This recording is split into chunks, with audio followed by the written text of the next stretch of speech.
Yes. So we are on record. Good afternoon, everyone, or good morning, or good day, good evening. So today we're going to speak about sensory skills upgrading plan. And as I said before, this webinar is based on my personal experience as a coffee expert, as a sensory expert, what we can do to grow in terms of our sensory abilities, to grow our vocabulary, and how we can use it to make our work, our job responsibilities better. So I hope you will enjoy it. Of course, I have some presentation for you. So let's start. And of course, if like each slide, I'm going to ask you if you have any kind of questions, and you're super welcome to ask any kind of questions. So before we move to like particular steps to do to grow in terms of sensory experience, I want to emphasize like why do we need to develop our sensory skill as a coffee experts, right? So I assume we have like different kind of people here, different kind of people who have a different kind of job position across coffee supply chain, right? Like baristas, tube baristas, coffee roasters, green coffee suppliers, salespersons, like quality control, like, et cetera, et cetera. So I think each of you, of course, if you want to become a coffee professional, if you want to become a professional in your particular field, you need to develop your sensory skills, right? And why it's necessary? Like what do you think? Why it's necessary?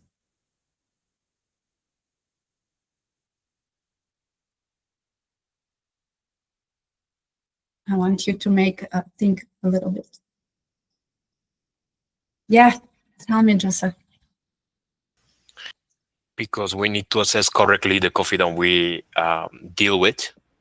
Perfect. This is like the right answer for this question. Exactly. So our sensory system, our sensory skills, it's a kind of our tool to assess the result of our work. If you're a barista, your results are going to be coffee brew, espresso, or filter, or I don't know, milk, espresso-based milk beverages, or espresso-based signature drinks. It doesn't matter, right?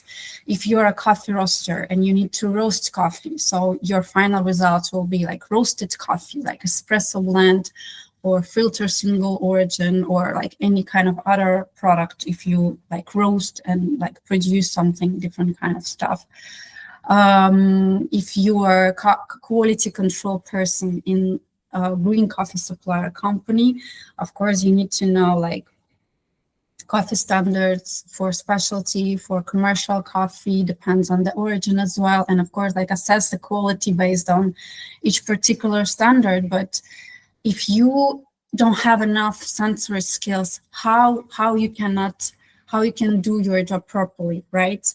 Like how much the how much is the chance you can mess up serving cup of coffee or roasting batch of coffee or like approving a sample if you don't have enough sensory skills. So here it's like super important for us as a coffee professionals, if we want to do our job properly, to have a properly developed sensory skills, having like good experience in sensory skills. It's like important thing. It's not an optional thing. It's like the must we should have, and we should develop, and we should work.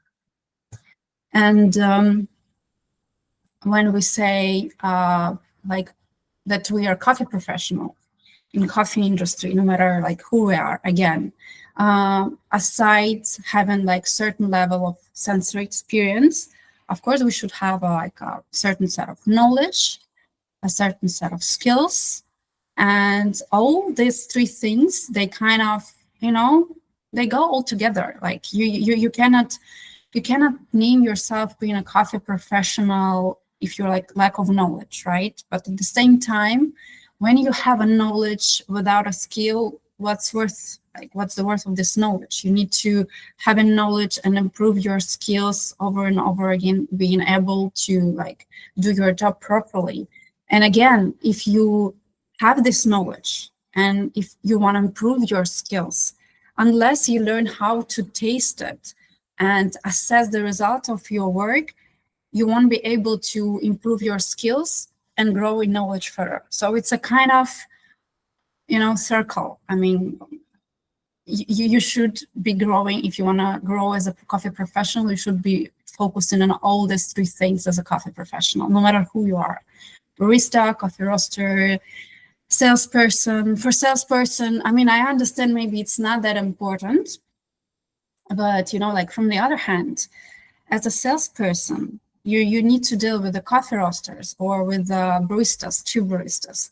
So you kind of need to talk with them like the same, like using same language, using some vocabulary, understanding their needs.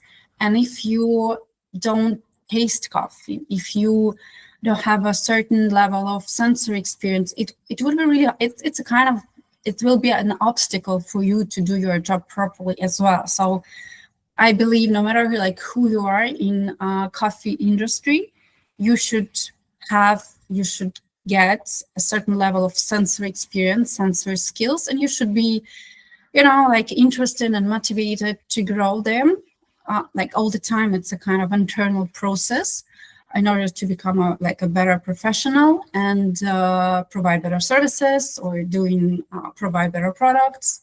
It doesn't matter. So here we are. And this is like our, starting point of our webinar here. I mean, I think we don't have questions so far. So how to become a sensory expert?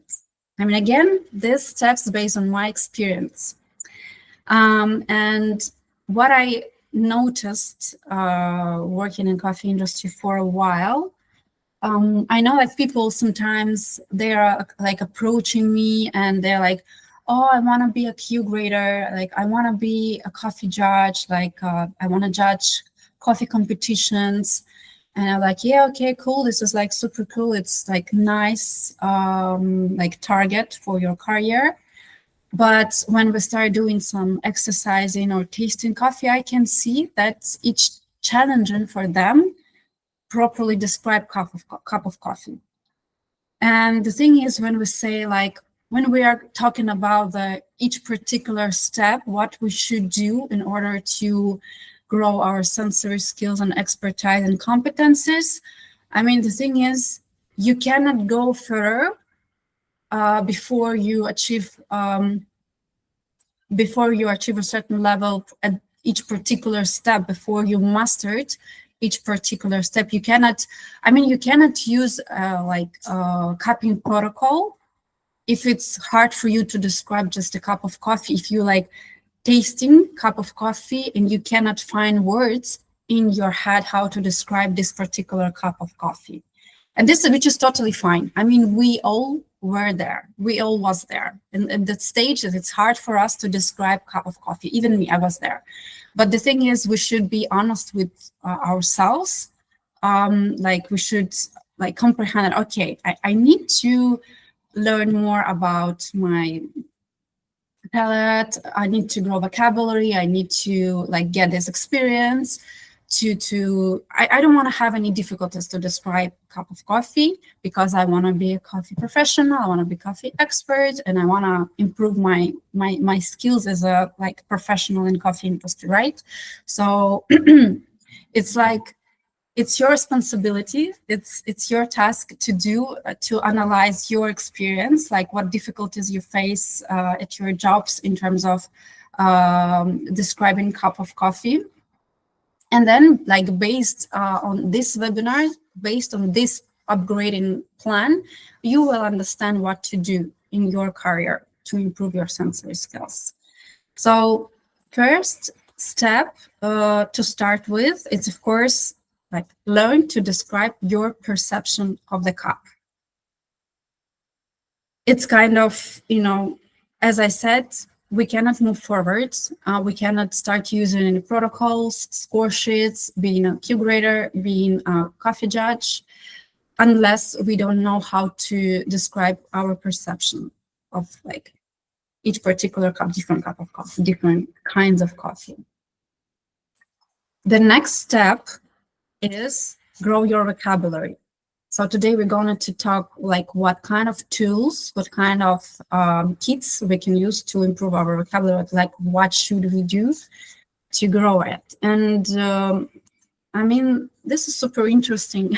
This is super interesting part of our education, because I mean, it's interesting, right? You just need to try a lot of coffee, different kind of stuff, and gain more words to how to describe the coffee. And the good thing about it, it's you can enjoy it. You can enjoy this trip. You can enjoy this game. And I think I won't be mistaken if I say that we all ended up being in this coffee industry because once in our lifetime, we just tried a cup of coffee that surprised us. And since then, we decided, I'm really curious about coffee. I can be a barista, or I can learn something about the coffee. I'm curious to taste, to try more different kinds of coffee. So just please let it be your motivation for learning, for learning how to taste coffee, how to smell coffee, how to describe coffee, how to grow your vocabulary. It's like super healthy motivation for you to improve your sensory skills. So another thing, another step, very important, like super important. Learn to be objective and stop liking or disliking the cup. I mean, it's like crucial parts of being sensory expert, because I mean, of course, if you're the kind of person who tend to put labels on the coffee, like I like it or I dislike it, of course it's going to affect your scores, your evaluation. It's not going to be objective for your business, for your job position, which can lead to mistakes. And if you tend to be subjective in your job, you cannot name yourself as a coffee expert or sensory expert, or coffee professional, because if you are professional, you need to learn how to be objective, how not to stick to your personal preferences. I can give a good example here. For example, like me personally, I don't like anaerobic coffee. I don't like anaerobic natural coffee. I don't like this funky stuff. I mean, I barely can enjoy it as my morning cup of coffee. I really prefer washed coffee. I think everybody knows that. But it doesn't mean I cannot appreciate this kind of coffee. I cannot give a proper value to this coffee when I do my job as a Q grader or as a salesperson, or I don't know, as a consultant. It doesn't matter. So I know sometimes when I... Sorry. Rico! I'm just a dog nanny for this week. So what I was trying to say. So for example, sometimes when I have a table of coffees, different kinds of coffee, washed, natural, and anaerobic natural, it doesn't matter. Of course, like somewhere in back on my mind, I can okay, I like this kind of coffee. I could drink this kind of coffee every morning. I really enjoy it. But I don't allow myself, my subjectivity to affect my scorings. And in the end, it's happens often that And then the coffee I really liked doesn't get enough like high scores. It can have like 84, 85, 84, 85, but in the end, higher scores can get some anaerobic natural, like 86, 87, 88, 89, like even more, because of course, as a coffee expert, I understand like the complexity, like the transparency, like why this cup of coffee have a like a bigger value as a product. So this is like super important step here to learn. You can learn it how to be objective when you evaluating your results, again, as a barista or as a coffee roaster or as a quality control, etc., etc. Cool. So after you learn how to describe your perception of the cup and grew your vocabulary, which is, of course, it's a never-ending process, and you learn how to be objective and stop liking or disliking the cup, we can go to the next step, which is learn different evaluation protocols and score sheets. We're going to talk about it more. I know that a lot of people, they face challenges, like they can describe coffee pretty well, but they don't know how to, like next steps correlate your description of the cup with a particular score. Yeah, so I know that people face these challenges, like they know how to describe, how to find positive thing, negative thing, but they don't know like what kind of score put there. Like, for example, based on like cupping protocol, like a Q cupping protocol, right? Like, is it supposed to be 7 or like 7.5 or 8 or more or less? And it's not the hard part, honestly speaking. We're gonna talk today what kind of methodology, what kind of approach we can use to understand how to correlate our description with the score. After you mastered it for like one protocol, like usually it's a cupping protocol, we can move and learn different evaluation protocols and score sheets.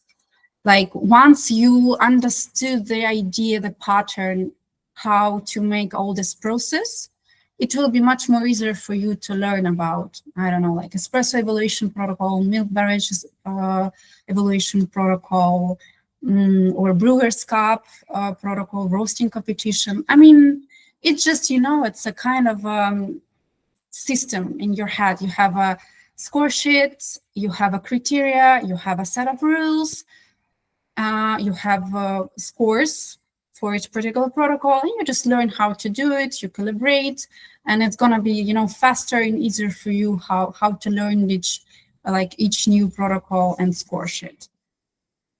And the last step is just to calibrate your scores with your community and the industry, which I can tell you sometimes might be like different. Like I can see as a world certified judge and as a person who worked for a while on a Russian coffee market, and for the last 2.5 years I work here in the Middle East market, and I have a lot of connection worldwide.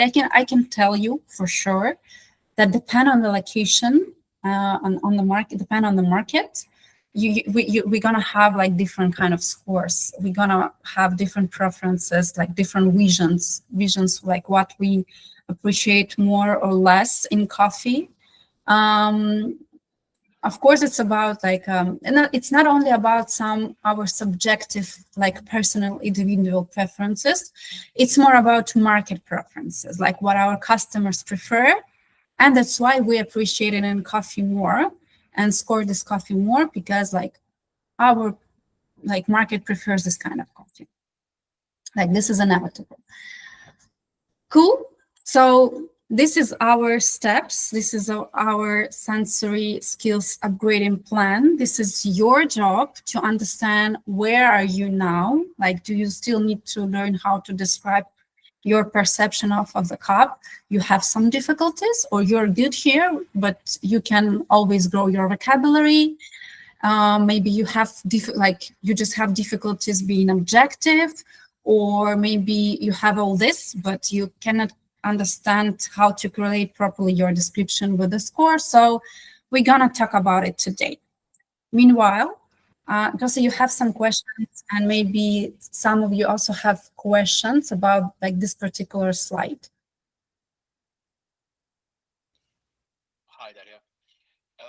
Yes, in terms of the number three, I always have been, it's always been challenging for me to distinguish what is my subjective taste differs from what it meant to be a coffee. So, for example, I really like a coffee. It's very difficult for me not to score it higher than the other cups on the table. And I always wonder what will be the key factor to distinguish my subjective taste to the objective of the cupping. I don't know if I am making sense. Yeah, of course, you're making sense, because I mean, yeah, of course, when you like something, you are super curious about, learning more about tasting this cup of coffee, finding new attributes there. It's like supernatural process, of course. But I mean, you should somehow learn how to be curious about something you don't really like. I don't know. I mean, in general, for me, coffee is like something super interesting. Even let's get back to this example with anaerobic natural coffee. I mean, I don't like, in general, I don't like anaerobic natural coffee, right? Yeah, but sometimes I taste really nice, pleasant anaerobic natural, not that really funky, complex and clean and transparent, like that I really can enjoy. So it's kind of for you a task to find this motivation, to find this curiosity for all the range of coffee coffee products, and sometimes when you don't like something, you should be also ask yourself, but why I don't like it? Or it's like, you can start with it, like, why I don't like it. Try to describe your experience, like why you don't like this particular cup of coffee. But of course, in the end, like being a coffee pros, we should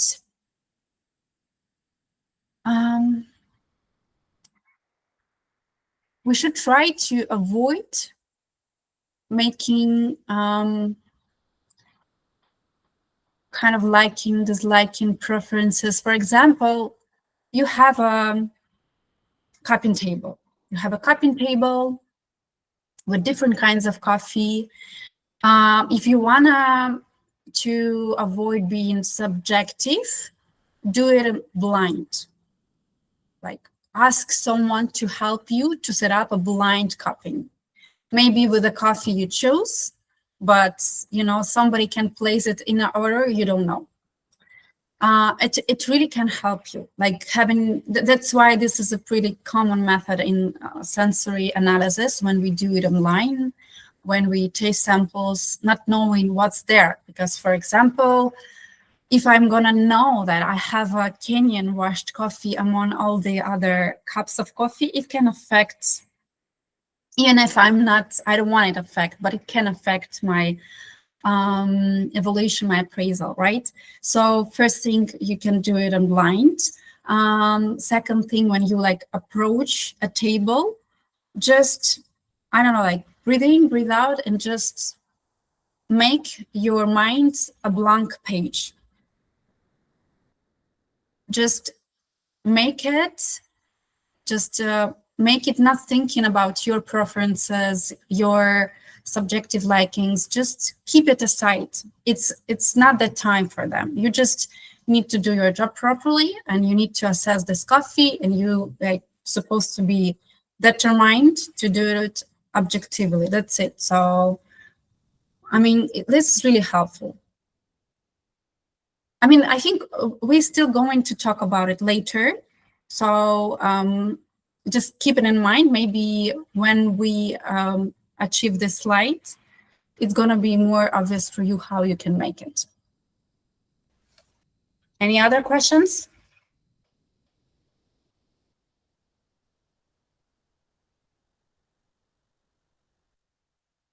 Okay, let's move forward then. So let's start with the first step. Learn to describe your perception of the coffee. So in order to develop your sensory skills, you need to know how our sensory organs function. This is, I mean, we're talking about like a beginner's level, right? But you may ask a question, I mean, why is that so important for me, how our sensory organ work? Because we need different approaches to train our afflection, gustatory, and touch systems. Why, you may ask? So here I want to talk a bit about our sensory organs, like about our palate, how it works.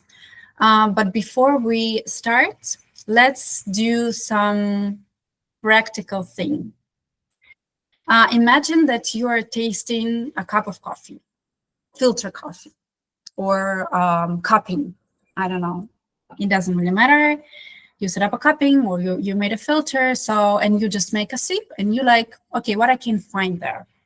Like, usually it's something really obvious that's on the surface, like, I don't know, chocolate, sweet, round, blubbery, caramelized, finished, mild acidity, bit of ancient bitterness, smooth but a bit dry in aftertaste. So usually when you taste a cup of coffee in a coffee shop, or like if you are a beginner, if you are a beginner level in terms of sensory skills, this kind of stuff, you know, just appearing in your head without any system. And this is how our brain works. This is totally okay. This is totally fine. But later, we're going to develop this description into professional description. And I show you how it can work as a tool for you to improve your sensory skills. So let's talk about our sensory organs. So the thing here is that our gustatory and olfactory systems work differently. Like, for example, this is our tongue, this is our gustatory system, which works pretty much direct. And when I say direct, I mean that like we have some stimulus. It's usually chemical stimulus. We can perceive taste only of liquid. That's why we have a lot of salvia in our mouth to make food like kind of a liquid, to taste it properly, to get this stimulus, to get this perception of the food. So we have a kind of coffee, we have taste receptors, we can have taste buds, we have taste papillae all around, like all along our tongue, which work directly, right? So we just put some liquid thing or taste or food which become liquid because of our salvia, and then we can perceive this taste, like these 5 basic tastes, like sour, sweet, bitter, salty, and umami, right? So this is a kind of pretty easy stuff. But our olfactory system works different, and it works for a different kind of stimulus. It works for volatile components, not for liquid, but for volatile, which is gaseous condition, right? So to train our olfactory system, to train our smell, we need to train our memory a lot. So like there is a difference. So for taste, for example, we just have like 5 tastes, and like our job is just like to learn how to, get this signal from the food and receive it in our brain to structure. For reflectory, for smell, the task a bit more challenging because, of course, coffee, we all know this is like super complex products which can have like up to 800 components. I think volatile and not volatile, like different kinds of components, not in like one cup of coffee, but in coffee as a product in general. So I mean, we kind of have space where to grow in terms of our vocabulary, in terms of our sensory skills when we talk about the coffee, right? And here we the only way we can improve it is to train our memory to remember each particular aroma. Because the thing here, for example, if you have never tried, I don't know, mango or blackcurrant or like raspberry, you will never be able to find this attribute in a coffee. This is like super crucial. This is how our olfactory smell system works. So that's why, in order to improve it, we should smell a lot of things, like eat and smell. When we eat it, we still, continue to breathe. That's why we are able to perceive these volatile components from food, from coffee, from wine, from different kind of stuff. It's still smell. It's a different kind of way how we perceive it, but it's still smell. For taste, it's kind of easier. The bad news here that our our taste abilities depend on how many papillae we have on our tongue. So if you don't have many papillae, you will need to put more efforts to develop develop your taste abilities, but you can do it. And here, I mean, it's easier. You probably just need to be focused on like what kind of taste you perceive from food and from drinks. But in order to perceive different kind of flavors, you should improve your olfactory system, not a gustatory system, because gustatory system perceives only 5 basic tastes. That's it.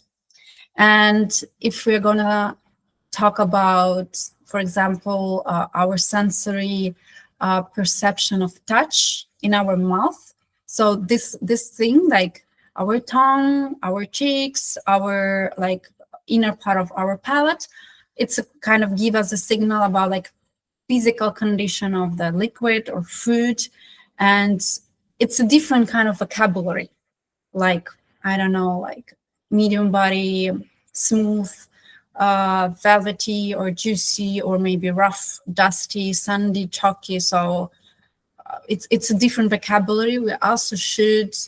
We can develop only if we're gonna focus on this physical touchy sensation in our mouth. I hope it makes sense for you right now, guys. I mean, you cannot improve.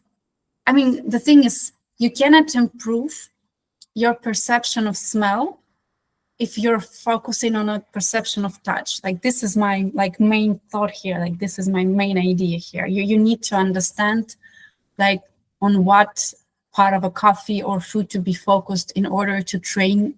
Like, you should train the system separately, like separately as a touch system or gustatory system or olfactory system. Yes, this is my message here.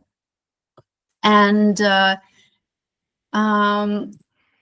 if, for example, we try to classify that description of a cup of coffee we had like a previous slide, we're gonna have like this kind of description. And my good piece of advice for the beginners when you just, trying to learn how to describe the coffee. Create these 3 boxes in your mind, like aroma flavors for olfactory, taste for gustatory, and body and tactile for touch.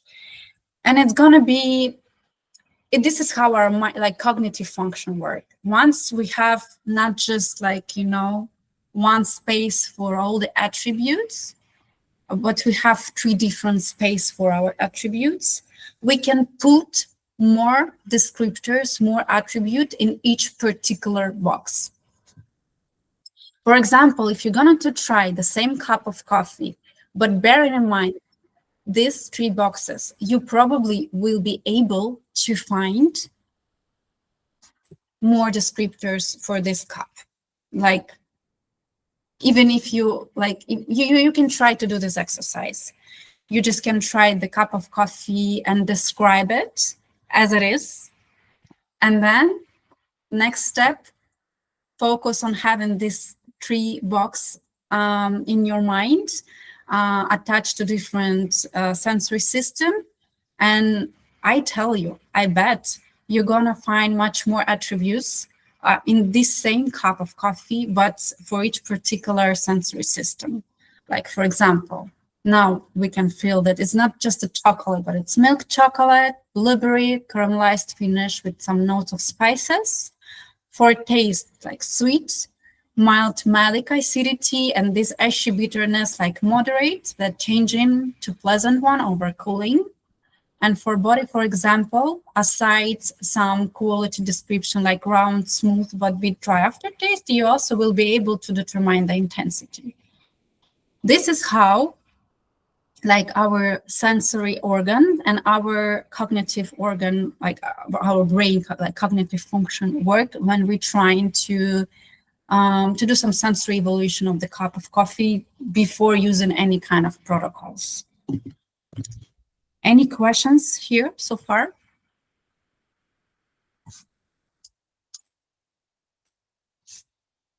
Okay, so our second step, how to grow your vocabulary. And I already said, like, guys, this is kind of, we are working in a blessed industry because we have a lot of tools to grow our vocabulary. And all of them, this is a kind of pleasant part of our work, of our job, right? So, I mean, if I tell you that if you want to improve your sensory experience, just drink a lot of coffee, just eat different kind of foods, eat different kinds of ingredients. I don't know, like go to the grocery shop and buy blueberry, raspberry, strawberry, tropical fruits. I mean, good thing that you have a lot of this kind of stuff in Dubai. You really, can find different kind of fruits and berries and nuts and dried fruits and everything. And I mean, this is kind of, the thing is, you just need to do it consciously.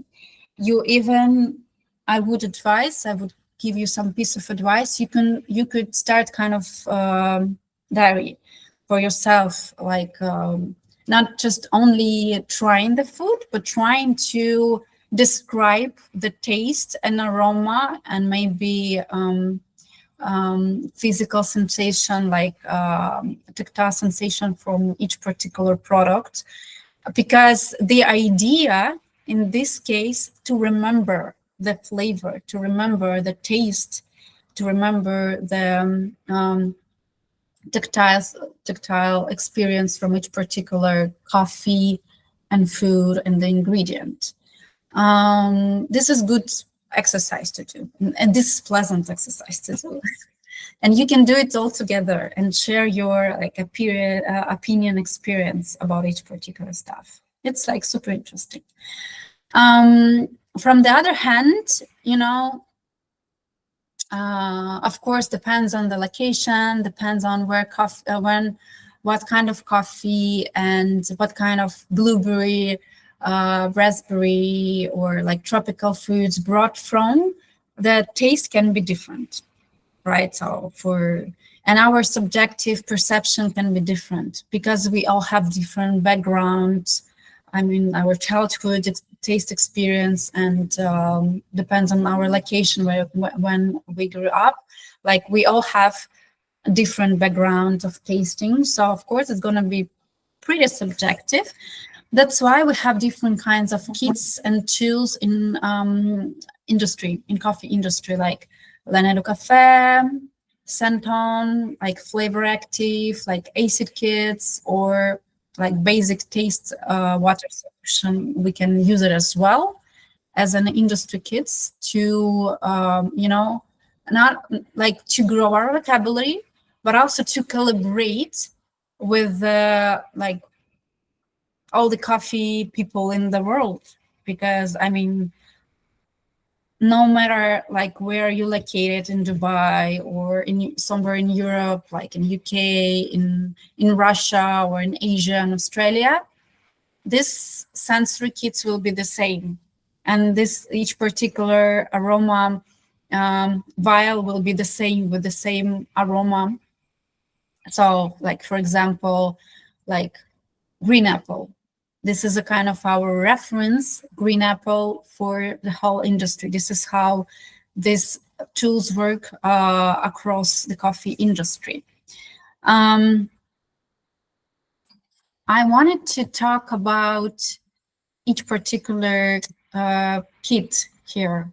I mean, I don't know if you know. I mean, I know about these kits. I know about these tools. I don't know if you know, because that's why I'm here to introduce you all these tools and to show you like exactly how many things, methods we really do have in the industry to improve our vocabulary, to grow our vocabulary, and to collaborate with all other coffee people in the world. So this is how Le Nez du Café looks like. It has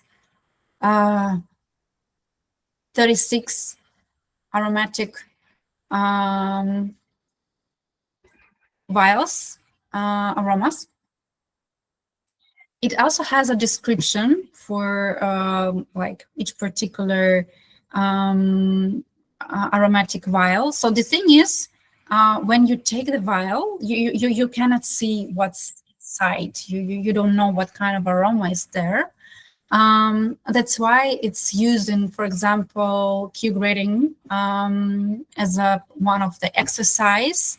You do it in a dark room with the red light, not to see the the color of the vial, because you just need to smell and to write down what kind of aroma is that. So for each like there's like 4 groups: enzymatic, dry distillation, caramelization, and coffee defects. For each category, we have, if I'm not mistaken, 9 aromas, but you don't have all of them 9. So you have only 6. That's why it's super tricky. You never know like what kind of vials will be on the table, like which one 6 from these like 9 or 8 aromas. So it's kind of challenging, but the thing is, it's just about your memory. You need to remember each particular vial. And what I noticed, that surprisingly for each person, it can be like different categories can be challenging. Like for example, for someone it's like enzymatic, super hard to remember. For others, like dry distillation, super hard to remember. For third, like coffee defect, something really hard. So it depends. I mean, we all like super, individual people. Le Nez du Café, they also have kits for wine, so Le Nez du Vin. And actually, like, it was like, since it's kit developed in France, initially it was created for wines to train wine sommelier. But the creator of this Le Nez du Vin was asked by a Specialty Coffee Association to develop the same kit for coffee. So that's why this coffee kit was created for our industry as an industry tool. So if you have an access for this kind of tool for the Nest to Wien, it also will be super good, efficient, useful for your vocabulary, because I mean, we of course like wine and coffee, it's different industries, but you know, we have so many different kinds of coffee in the coffee industry right now, which have a lot of alcoholic taste as well. So I mean, as a like some kind of wines, and not only wines. For example, in Estuvin, they also have kits for whiskey.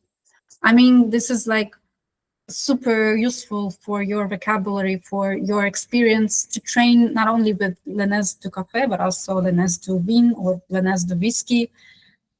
I tried all of them. I mean, I cannot tell you that I like remember all the aromas from all these kits, but yeah, it's a kind of good exercise for you to grow your vocabulary, because as you can see, it's a lot of whiles, it's a lot of aromas that you really can use in your sensory experience. Cool. So another aromatic kit is Santon.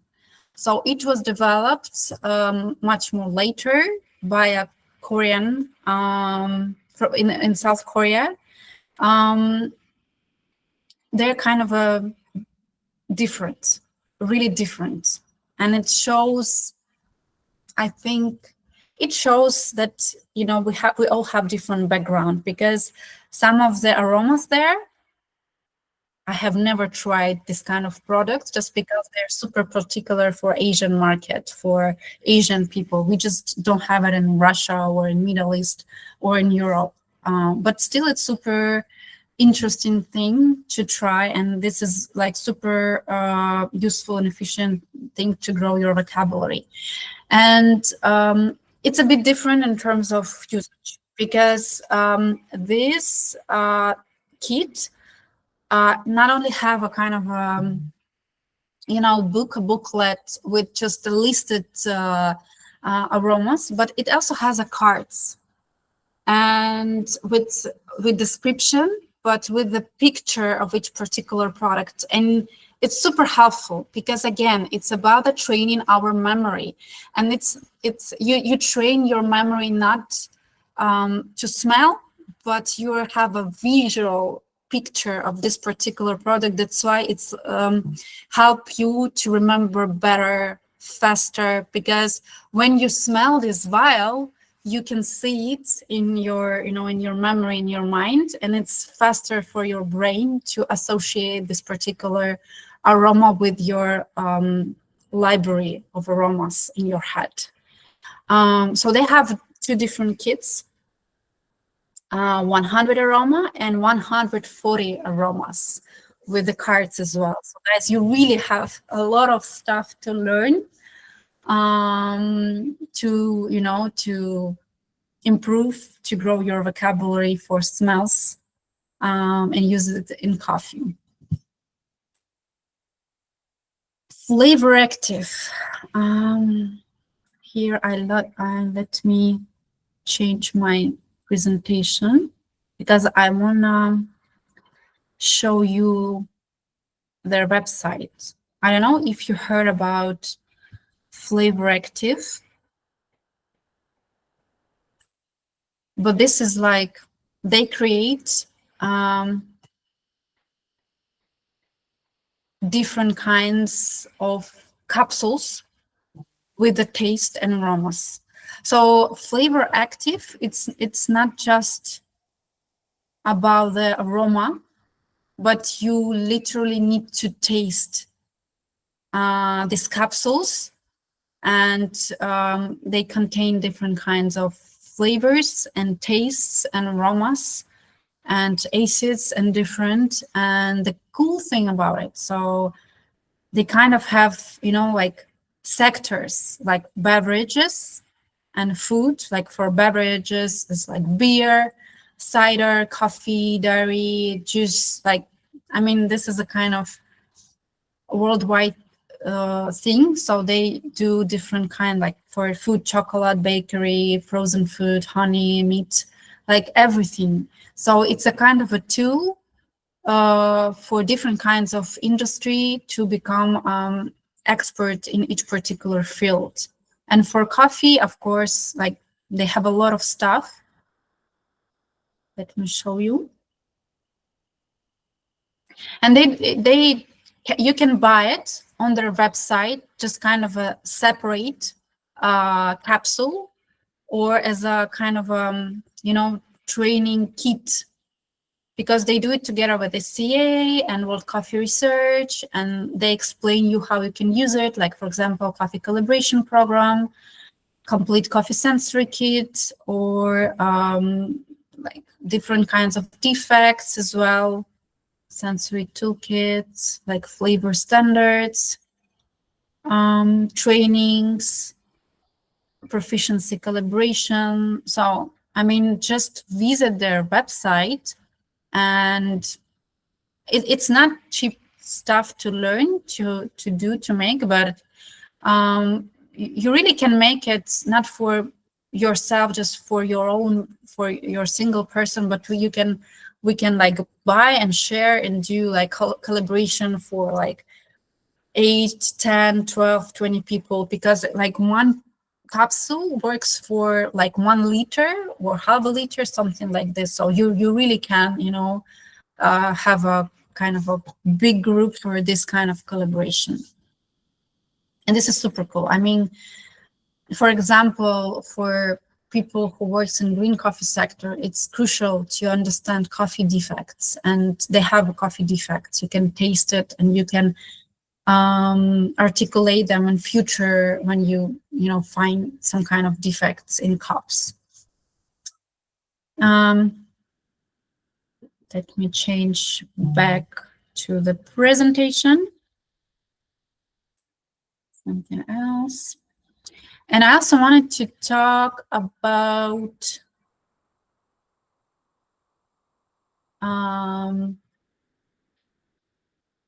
coffee lexicon.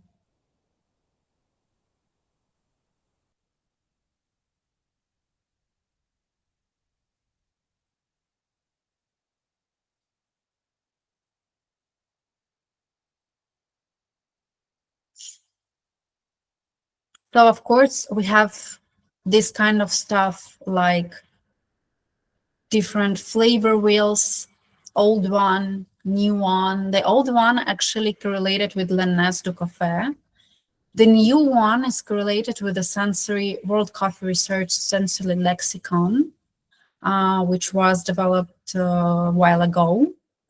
And if you haven't heard about it, this is like super good tool to grow your vocabulary, to improve your sensory skills, because it's a kind of instruction to the flavor wheel. I mean, you can use it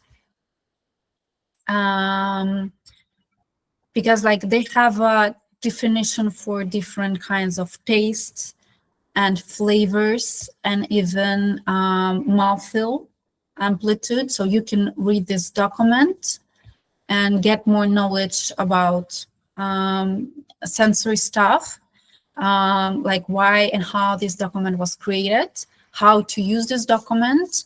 And the good thing about it, that they like gonna give you, for each aroma, for each flavor taste, they give you definition, they give you description, they give you reference, like reference ingredient, reference product, so you can taste this product and kind of create this product in your mind, in your library.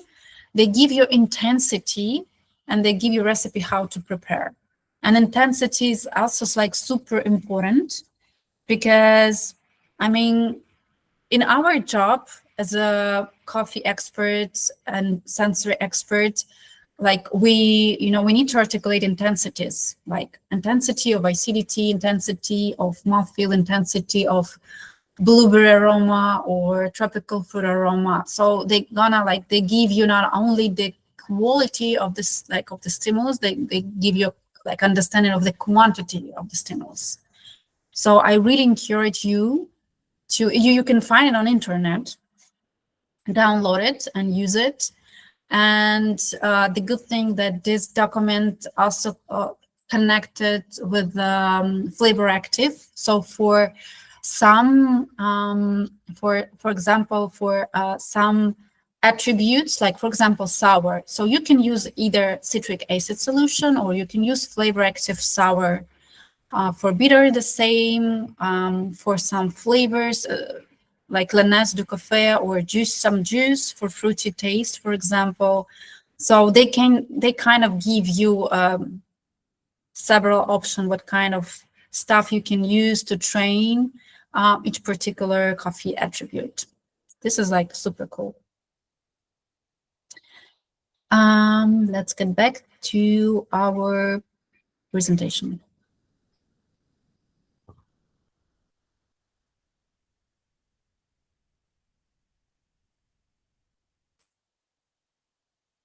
So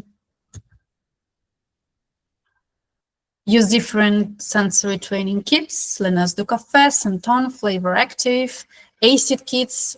I think this is the must. I think you can also order it somewhere from Coffee Chemistry, or, I mean, you can search. Use Flavor Wheel, like Flavor Wheel, this kind of Flavor Wheel. So the old one from the left, the new one from the right. They did, like, if you ever read about how they created this flavor wheel, this is amazing. It's gonna surprise you. They made a really scientific research to create this stuff. It's super scientific.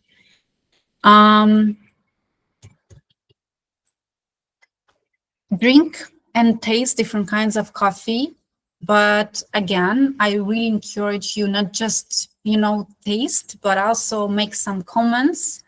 You really just can have a kind of, I don't know, book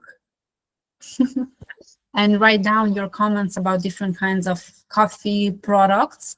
It will help you. It is the same approach as using cards for Centone. You just, when you write it down, I mean, for each and every person, the way you remember the thing is different. Like, for example, when I learn something new, when I write it down, it's easier for me to remember. So maybe if you write down the description of the flavors, it will be easier for you to remember. Be curious, not judgmental, and push your boundaries. Because, I mean, of course, sometimes it's kind of tough thing, especially if you attend some coffee courses, classes, like Q grading. It's like super challenging stuff, because you need to, like, if it's just a cupping, it's 3 days of intense cuppings. If it's like the full certification, it's 6 days. You need to drink a lot of coffee. You need to do a lot of stuff. And sometimes it's super challenging. You probably never have been feeling that caffeinated during Q grading, but this experience push you to another level. And if you really want to improve in terms of sensory skills, you need to push yourself as well. You can make it, but just some time and some efforts, and you will be there. Cool. Any questions here about how we can grow our vocabulary?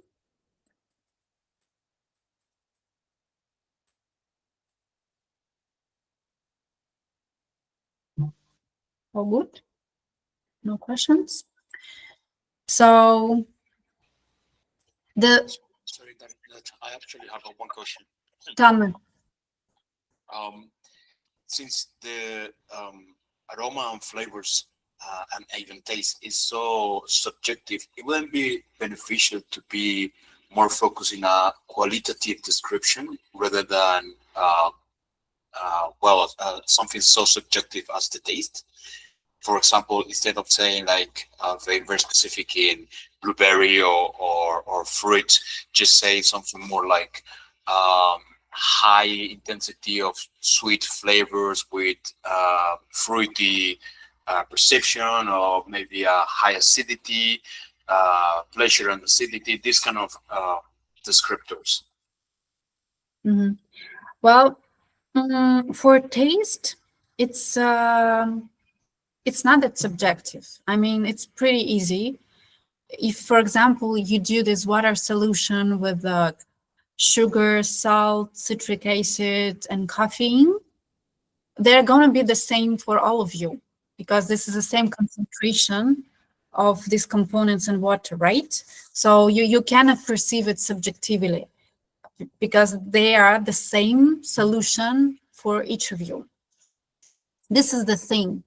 The subjectivity, when I say subjectivity, I mean, for example, you don't like sour taste in coffee and you punish coffee to have high intensity of acidity. When I say subjectively, I mean, for example, aromatic kits. Like we have, as I said, like for the Nestle Cafe, we have like green apple vial with the aroma of green apple. It's gonna be the same for all of you. Like if you smell this vial, it's like the aroma is the same. But for example, some one of you don't like green apples. And when you perceive this green apple in coffee, you're like, I don't like green apple, so I'm gonna devalue coffee. This is when I say you should avoid subjectivity, I mean this kind of subjectivity. But when we use kits, solutions, acids, there's not that much space for subjectivity because you taste and you smell the same thing.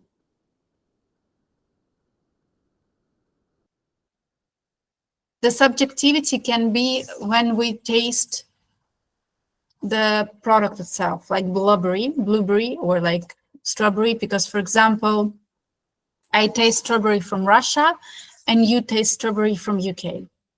And they have different tastes. But it's not because our different background, just because they grew up in different regions and they probably get different kinds of nutrients, different kind of soil. So it two different products, so they cannot serve as a reference aroma for the industry. But kits can serve as a reference in the industry. Make sense?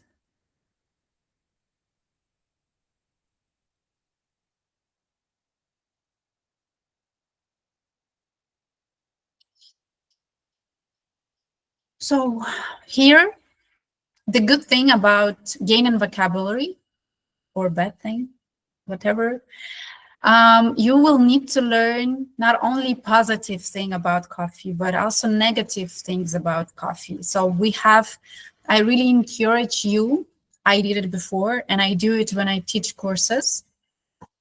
I have vocabulary for each system, like a phylactery, taste, sometimes separately bitterness, sweetness, acidity, mouthfeel, with plus and with minus. So you can create this vocabulary for yourself. And as I said, it's endless process to growing your vocabulary, to tasting something new. So you, from time to time, you can get back to it and add more attributes in your vocabulary. And at this stage, like we're good, right? We are kind of achieve a certain level of our sensory skills. So you can add some new flavor and taste and tactile notes to describe our cup of coffee we already tasted. So for example, as you can see on the slide, we also, like, once you grow this vocabulary, once you try these new aroma, flavors, tastes, and tactile, you will be able to find more attributes in coffee. Again, positive and negative, like objectively negative and objectively positive, because objectively blueberry, it's a plus, it's a good stuff, even if you don't like it. Tobacco, usually objectively it's like negative stuff, with some exceptions, because for some coffee, tobacco flavor, it's something supernatural and expected. But let's say that for this particular coffee, tobacco is not really good. It's probably like with can be considered with minus 10 but plus. So for aroma, tobacco, flavor notes, medium intensity, because we are able, when we grow our vocabulary and we learn more about the intensities, we can say, okay, this is medium intensity, or this is medium to high, or medium to low intensities. We will be able to specify the level of densities for the different aromas. For taste, for example, like not just sweetness, but dried fruit sweetness. And when we say acidity, we can specify that acidity is getting sharper and more intense, and sweetness cannot support it. So you literally can use not just the separate words for describing the cup of coffee, but the whole sentences, just to, describe your perception, your sensory experience, like how this taste components work well with each other, support, or one of the components like acidity, bitterness, or sweetness, like overwhelms and hides the other components. Or maybe there is like kind of different dynamic, like when you make a sip, you can feel like different dynamic, or if coffee cools down, it's changing. It like have different kinds of flavors or different kind of balance for taste, sweetness, and acidity. So the more you taste, the more vocabulary you gain, the more you will be able to articulate about your experience for each particular cup of coffee. I don't know, Arabica, Robusta, Liberica, different kind of products. And the same for the body, like juicy, becoming heavier, overcooling, but astringent finish, which is also considered more as a tactile thing, tactile perception. So, I mean, you already can see the big difference between like this description, right? And this description. We did this job. Awesome. So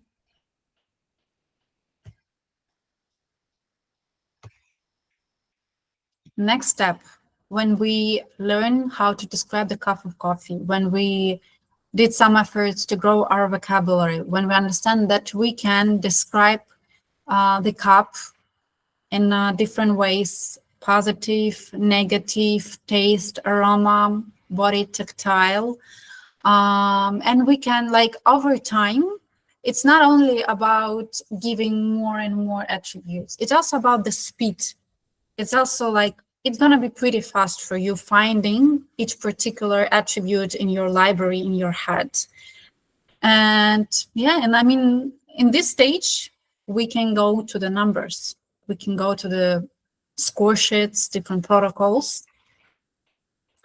And of course, learn to be objective and stop liking or disliking. I don't know, I mean, I already told everything I could share with you based on like this objectivity, subjectivity matter. I mean, this is find your way how not to be subjective.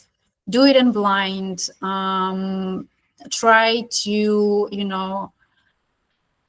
detach from your subjective preferences. I don't know, it's up to it's your job to do. You need to learn how to do it, but we cannot be subjective when we assess, when we evaluate coffee as a coffee professionals, when we are doing our job.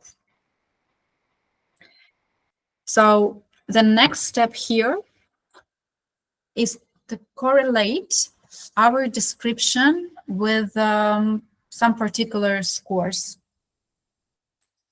I think you all seen this, you have seen this score sheets, Specialty Coffee Association, but it's also used in the Q grading, in Q cupping. I mean, if you have never used it before, I know it can be seen as super overwhelming, like so many boxes, so many scales, so many scores, and you just like, get lost in it really fast. So in order not to be that confused, if you have never tried this protocol, I really encourage you to use simplified form as an exercise, as a middle step before going from to description to the score sheet. So in this simplified form, you can use it. You can find it on internet. If you can find it on internet, you can reach me out and I will send it to you in a PDF file. So you can just use it. It's a kind of a same exercise as we did it before with the classification of our descriptors for smell, gustatory, and system of touch, but we just have different criteria, a different set of criteria like fragrance, aroma, flavor, aftertaste, acidity, body, balance, like overall. So just the same exercise you have already did. Don't be overwhelmed, don't be scared of, but we do the same stuff. Voila. So same thing. So aroma mostly referred to the perception of aroma with a direct well when we smell it with our nose.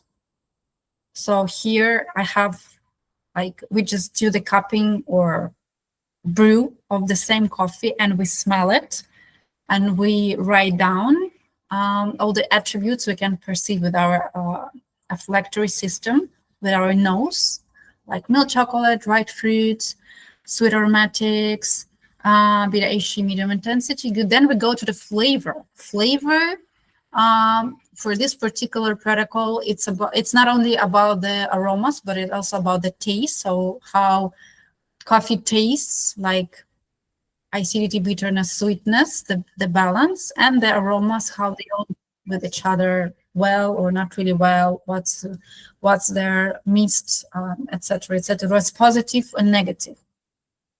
So your task here, if we're talking about being objective and not being subjective, just to write down all the description, all the attributes you can find in this particular cup of coffee without giving these attributes your subjective validation, like milk chocolate. I don't like milk chocolate. Forget about it. You found milk chocolate, write down milk chocolate.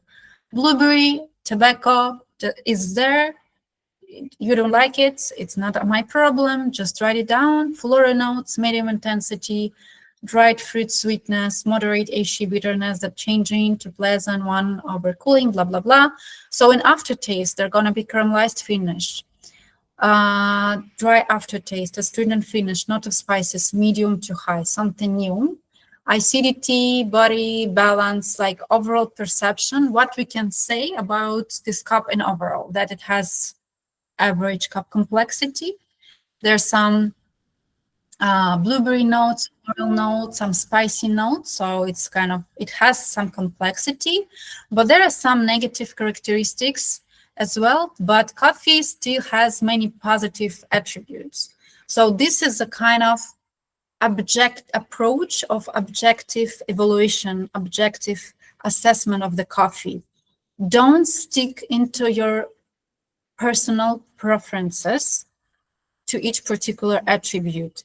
Just smell, taste, analyze, and write down all the attributes, all the descriptor, positive and negative. That's it. If you want to think about whether you like it or not, you can do it afterwards, after your assessment is done and after all the scores are put and after evaluation is finished. Right? So same thing, same exercise. We just classified our experience to the different, based on different criteria, to the different boxes. So the next task here is just to try to assign a score to each particular criteria, right? So for this score sheet, for this protocol, we have this quality scale, this scores, like 6 is good, 7 is very good, excellent is 8, and 9 is outstanding. So if you have ever attended Q cupping or Q grading, you probably heard, if not, I'm gonna say it here, repeat it here, that like specialty coffee starts from 80 points. Okay, we all know that. But if we put 7 to every criteria, to every box, and for example, coffee don't have any issues with uniformity, defects, and sweetness, coffee will get 79 scores. So it's not specialty. So I know that you think, okay, coffee is good. I mean, good. But in this particular case, good to very good, it's a kind of commercial coffee. It's a kind of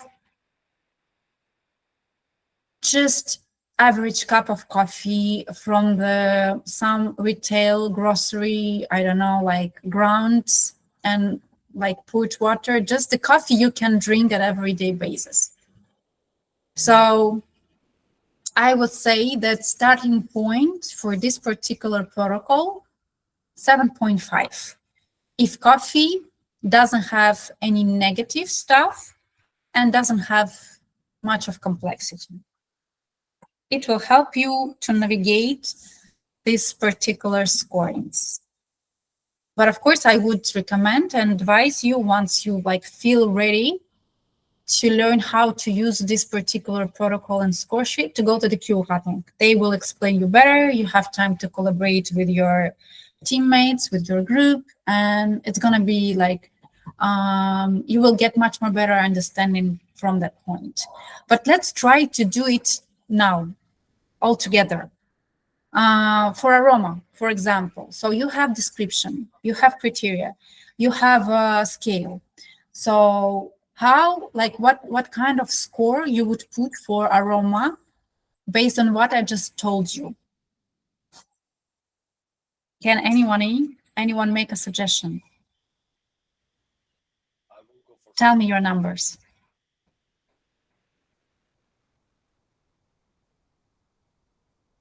Maybe 675. I barely can hear you.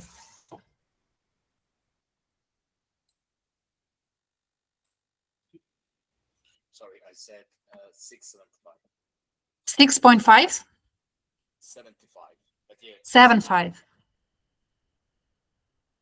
Well, 6.5, it's a bit harsh. I mean, the only negative thing here is Aishi, and we specify that it's just a bit of it, but the rest pretty much positive with some medium intensity. So it's definitely not just coffee from the shelf of some retail, not specialty shop. I don't know if I, like, based on my experience, I would say that this is around 7.5. Considering Aishi, maybe 7.25. I mean, there's always some space for the context. It's a kind of imaginary cup, but I would say that average score for the aroma, it's very good. I mean, it's better aroma than just from some instant coffee or some just ground coffee from some retail shelf shop. So for the flavor, I would say this is like, it can be 7.5, 7.75. Because again, it has like milk chocolate, it has some complexity, milk chocolate, blueberry, floral, dried fruit sweetness, medium intensity, bitterness, some negativity, but then improving. That because this is improving, we can go from like 7.5 to 70, 75, or for example, considering tobacco notes, we can go from 7.25 to 7.5. So this is a kind of a range of scores for this particular description of the flavor. Then aftertaste. So aftertaste, we can see based on our description, is the weaker part of this cup. So it's probably going to be like 7.75. acidity 7.5 because it's like mild, which is positive, malic, which is positive, medium, positive, but just getting a bit sharper when it cools down. So maybe we can, at the beginning, we could score like 7.75, but then went to 7.5. Body, definitely, it's like the best part of the cup of coffee. And when we say, like, just imagine, like, just think when you do this exercise, think not about the numbers, think about the words, about the wording. Body, round, smooth, medium, juicy, becoming heavier and overcooling. I mean, sounds excellent, right? Like, sounds not like average cup of coffee at all, nothing negative. I mean, maybe even you could score 8.25 because, I mean, it sounds really, really good. There is like complexity in terms of tactile balance. So it's not just good, it's not just very good, it's excellent. It's more. So when you have difficulties, like what kind of score to put to each particular criteria, think about wording. Think not about the number, but about the wording. It's going to be easier for you. Just read your comments and ask yourself a question. Is it good? Is it very good? Is it excellent? Or maybe this is outstanding description for this particular coffee, for this particular criteria. It will help you to navigate the scoring in like all kinds of protocols, all kinds of score sheets. So let's finish here. For the balance, considering aftertaste and flavors and body, like 7.5. I mean, again, depends on the context, maybe 7.75. And overall, it's a kind of a bit of your subjectivity can be here, but as a coffee professional, don't be an asshole here. So 7.5. So we did it. We scored the coffee based on SCA score sheet or Q gradient score sheet. This is how it works. Like, this kind of strategy, approaches, pieces of advice can help you to improve your sensory skills. And once you do this exercise once, twice, 10 times, 50 times, you will master using this protocol, using this score sheet. You can go further. You can, discover different kinds of protocols. So this is example when we started, and this is where we finished. I think this is impressive. I mean, you can be there. This is possible. This is not something, for just a chosen one. Each of us, you can do it. You can be there. It's just about the time and efforts you put to improve your sensory skills. That's it.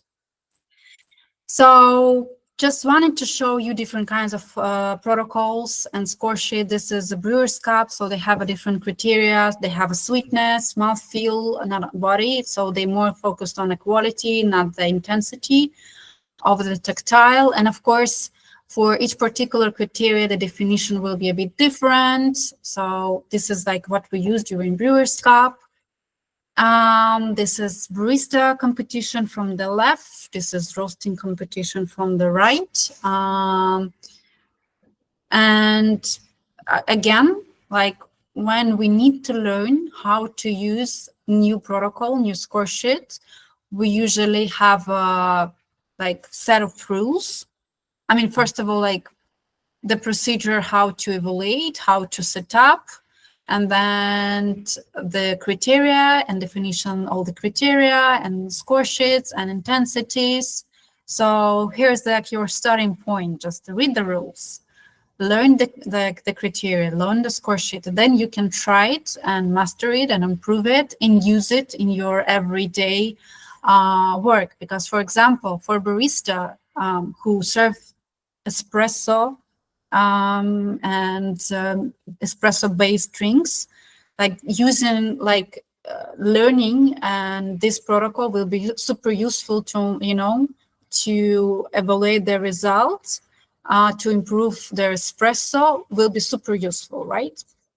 If you are a coffee roaster, probably learn how to use roasting championship protocol and becoming roasting judge will be super beneficial for your career, because you not only learn how to use this protocol, but you can taste so many different kinds of roasts, coffees, networking, and this is, of course, so good for your sensory experience to be a judge.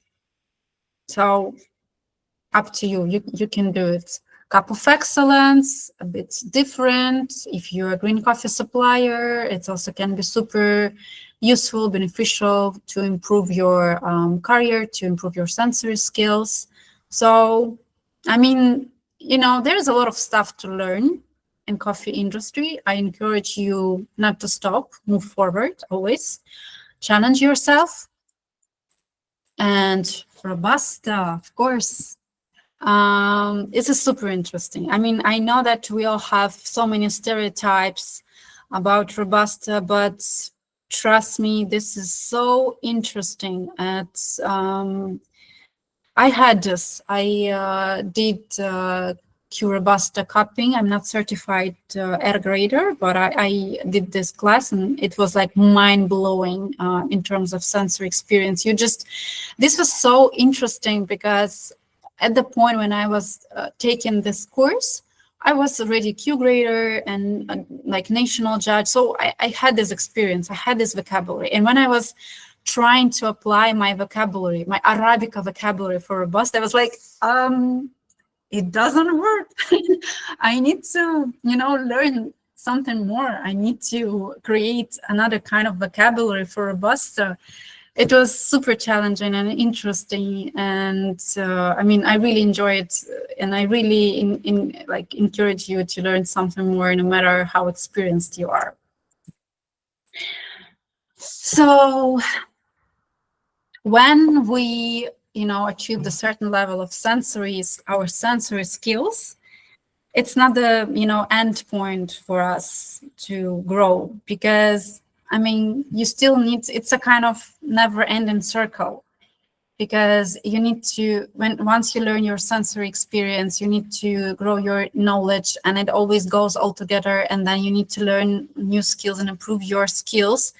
And it's a kind of, in the end, it's, you grow, you achieve a kind of a different level, you go from the beginner to coffee professional, and in the end, that you make appropriate decision for your business, for your employer, because in the end, we all make this kind of decisions. If you're a barista, you make a decision to serve this particular cup of coffee to the customer, or to stick to this, when you develop recipes for your new single origin for filter, or recipe for espresso. This kind of decisions you make each and every day being a barista. So the more sensory skills, knowledge, and practical skills you gain, the more chance you're gonna make appropriate decision for your job position. Same refer to the coffee roaster. Same refer to the quality person, to each and every position in coffee supply chain. This is how looks your professional growth in coffee industry. And how I can help you here. So I was talking long time that I like to teach sensory courses. I did it when I was in Russia. I used to be SCA, sensory skills instructor, but I gave up teaching SCA because I really think they're super limited. That's why, being in Russia, I developed my own course, based on my experience being a barista, a curator, working 8 years in hospitality sector, working more than 10 years in green coffee sector, being a coffee judge for brewers, for barista, being a curator and like visiting different kind of origins. And I taught a lot, and I like to teach, and I like to find approach to different people. So I developed my own sensory skills course. I'm not going to teach it often, but I really like want to contribute to coffee industry and share my knowledge and share my experience and help people become a better coffee professional, coffee expert. So that's why I developed my own course, which is consist of like basic sensory course. We're gonna learn there about how our sensory organ function and what different components on coffee, what kind of perception stimuli can give to us. And we're gonna train separately our olfactory, gustatory, and touch system. Like it usually takes like a whole day of intense training together with a theory, a lot of theory, a lot of practice. And I usually really like to add something different, like tasting maybe some wine or some different kind of product to improve our vocabulary. And for like more advanced and more specified level, I want to make different sensory courses for barista, for roaster, and for green coffee supplier, because we all need different sets of skills and knowledge, and this is a kind of a good opportunity to train your skills and to learn how to assess and evaluate in terms of sensory skills, to assess your result of the work and improve both of it. So I'm going to launch it next year, 2025. Of course, I will start with the basic sensory course. And for all of you who visited this webinar, you have a discount, 15% discount for this basic sensory course that's I'm coming soon in January or February. I haven't decided yet, but you're most welcome. So just let me know if you want to attend. I'm going to announce it soon on my Instagram page. If you have any questions about the webinar, just let me know. But from my end, I said everything I wanted to say about how you can improve your sensory skills and your career as a coffee pro.